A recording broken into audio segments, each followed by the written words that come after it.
What's good with y'all, man? What's going on? It's your boy Prophet. We back with another video. Y'all know what time it is. Now check it out. We got Victor Wembanyama is coming different for year two.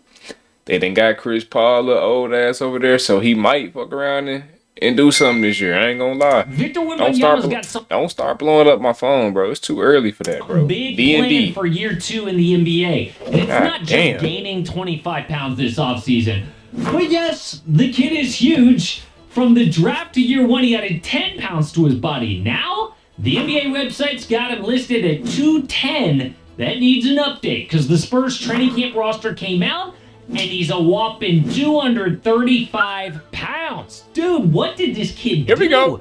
Well, Shams says right when the season ended, he lived in the gym, did two-a-days, laser focused on basketball. Imagine that. Now, a lot of that had to do with the Olympics, but the media said, yo, people are saying you could be the best player in the NBA now.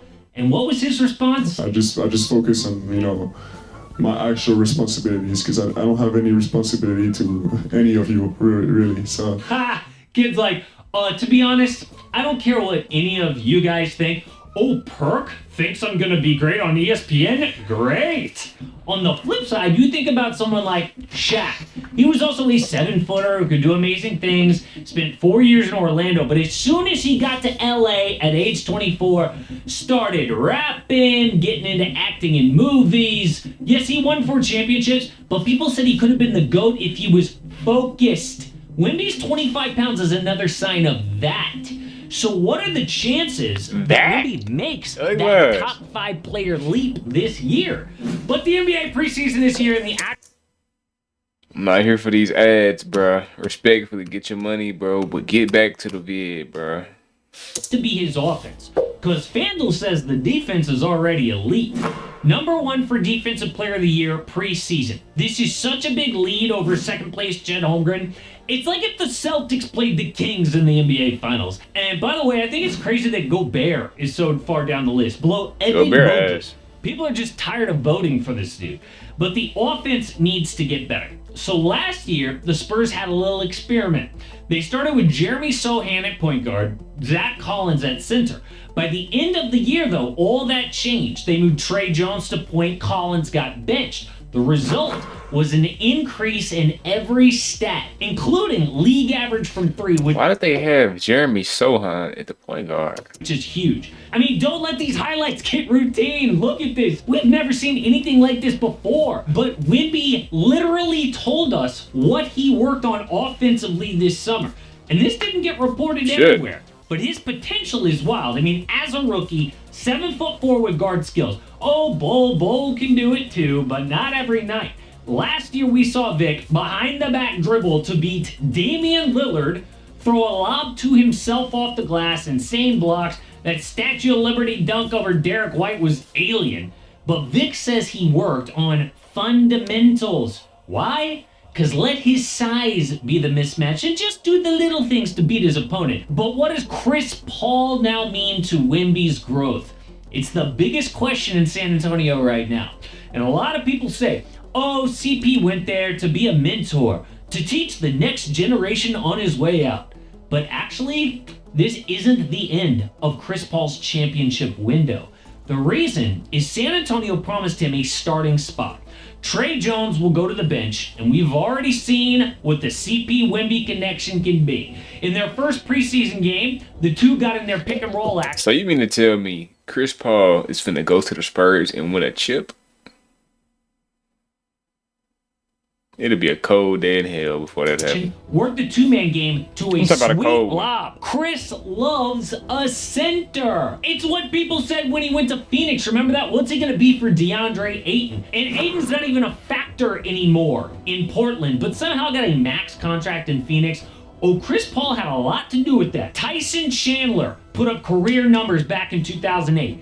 DeAndre Jordan led the NBA in field goal percentage 5 years in a row on the Clips. Then in Houston, Clint Capella led the NBA in field goal. Next season, put up career points. But CP chose the Spurs because Victor's greatness will revive how people think about him. Just listen to how Chris Paul spoke about Victor before becoming Of a course. Spur. Wemby is different. Wemby is the guy that after the game in the locker room, we all was talking about playing against him because we literally all had to change the way we shot a little bit. Yeah, because there's highlights of like Steph Curry driving into the lane, having a wide open shot and being like, nah. It wasn't just Steph. It was half the league. Exactly. And Chris Paul saw Vic's teammates last year refusing to throw on lobs and was like, I can take this kid to another level. So do you know how good CP's gonna look when him and Vic are cooking every night? That's where this championship window comes in. How much money did Chris Paul sign for this season? Well, going back 10 years, he has always made over 20 million bucks. But on the Spurs, 10.4 million. Not Damn. 9 million, not 13. Probably could have gotten more. Why 10.4? It is almost the exact number of the mid-level exception. It used to be that the mid-level had to be spent in the offseason on a free agent. But now with the new rules, teams can trade for that mid-level number. So if CP is a beast, he could be traded to a contender with the new rules. And available teams, the Cavs, Pacers, and Grizz could sign him easy. But teams below that would need to cut salary to get below the apron. The Lakers, Nuggets, Heat, Bucks, Wolves, Knicks, Suns, and Celtics. Again, it would be more complicated Wait a for those minute. bottom Wait a teams. minute. We might be on to something. He might come back and, get traded to a contender and still fucking lose because he's not going to win a chip. Why are we hyping this shit up, bro? We know he's not winning the chip. Stop it. Teams, but it can be done. Now, I don't No, think it that can't. the Spurs want for that to happen. They want to push and make the play-in. But how realistic is that? Well, we already saw how improved SA was later in the season last year. Like, you might remember, they beat the Nuggets on the final day of the season, but how good were they? Well, from day one until late February, they went 11-48, dead last in the West. An 18-game losing streak thrown in. But from late February on, they went 11-12.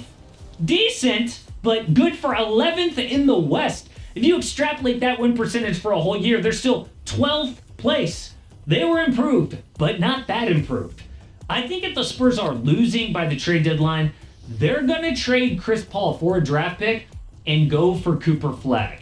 This draft is so deep, they could get the third or fourth pick and get a legit number 2 player for Wemby. Because it's all about 5 years from now, not this year. At that point, there will they be get no Coop? more Oh my LeBron God. in the league, Jimmy Butler, Steph Curry, Kevin Durant. The old vets at that point will be like Nikola Jokic, Giannis, Joel Embiid, if he's still healthy enough to play. Stars in their prime at that point will be Shai Gilgeous-Alexander, Jason Tatum still, Luka Doncic, Anthony Edwards, and a young Cooper Flag. Then it'll be about who can build the best team around their star.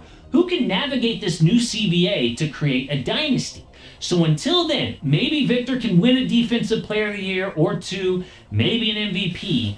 But the Spurs know it's not about the 2025 play-in. That's not the point. Oh, they're going to look like they're trying to win this year, getting Chris Paul and Harrison Barnes. But deep down, it's the long term. So year chess, two's for going sure. to be fun for Wemby. Individually. But just like his rookie season, the actual team around him could be trash, hoping for another top pick. But who will actually get Cooper Flag? Well, I identified 2 likely teams in the West, 4 more in the East, but the real fun is the 3 already loaded teams who have a legitimate chance. See, there's a weird scenario where the number 1 pick actually goes to a team that's already about to win a championship. That's a good video, bro. Shout out to him for the vid. Chris Paul, you're not winning, bro. Wrap it up.